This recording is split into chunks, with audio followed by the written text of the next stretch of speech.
თეთრ ცხენზე ზის ალიევი, ჩვენს გარეჯე წაგვართვა, მოკლედ აზერბაიჯანის კოლონიაციად მათ შორის. ნუ ასვიკოვებდი საერთაშორისო ასპარეზზე ამ თემის გატანისაგან ისევ და ისევ კეთილმოგზაურული ურთიერთობების მომენტიდან გამომდინარე. მე არ დამავიწყდება, როდესაც ამერიკის კონგრესში ერთ-ერთი ვიზიტის დროს შემხვდა აზერბაიჯანის მილი მეჯლისის დელეგაცია, მათ შორის იქ იყო მათი საგარეო საქმეთა მინისტრის, თუ არ ვცდები და საგარეო კომიტეტის თავმჯდომარე, მოდიოდნენ და იქ და საუბარი გაება და გვირთხეს რომ ჩვენ ძმები ვართ და მე ვთქვი ნამდვილად ძმები ვართ, მაგრამ გარეჯე უნდა დაბრუნდეს და მე რო უფრო მაგარი ძმები ვიქნებით. თავს ვიკავებდით ჩვენ მიმოწერისაგან და საერთაშორისო წრების შეწუხებისგან, იმიტომ რომ იმედი მაინც ხო იცით არა, ბოლოს კი არ კვდება არასოდეს და ფიქრობდით რომ რაღაცა ზრვა იქნებოდა ამ საკითხში, მაგრამ ამდენი წელი გავიდა 19 წლის 26 აპრილიდან. ჯარები არ გავიდნენ, იქ აშენდა დიდი სამხედრო ბაზა, გამოიყვანეს უზარმაზარი ავტობანი, ჩვენი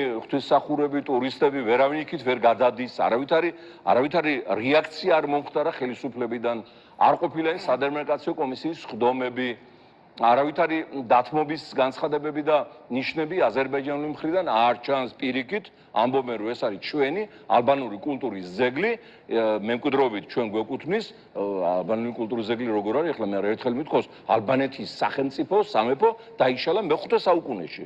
მე-5 საუკუნეში. უკვე აღარ არსებობდა 26 ტომისგან შემდგარი სახელმწიფო.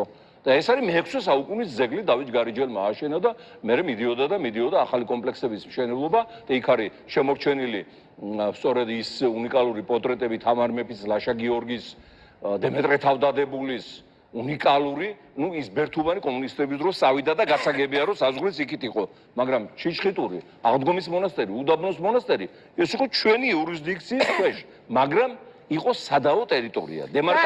სადემარკაცია იყო მონაკვეთი, ანუ შეთანხმება იყო საჭირო, რა სამართლებრივი ფორმატით გადაწყდებოდა ბედი მისი. და აქედან გამომდინარე საერთაშორისო სამართლებრივად არც ჩვენ გქონდა იქ ჯარების შეყვანის უფლება და არც აზერბაიჯანს არ ჰქონდა ჯარების შეყვანის უფლება სადემარკაციო მონაკვეთზე. ეს დაარღვია ალიევის ხელისუფლებამ და შემოიყვანა ჯარი და ეს არის ოკუპაციის ტოლფასი. ამას ჩვენ აუხსნით სოფლიო საზოგადოებას და ნამდვილად გავაგრძელებთ. არ მოხდება სამართლიანობის აღდგენა და სამართლიანობის აღდგენა არის გარანტია, რომ ორი ქვეყნის მომავალი იქნება ნამდვილად ის, რასაც ჩვენი ხალხები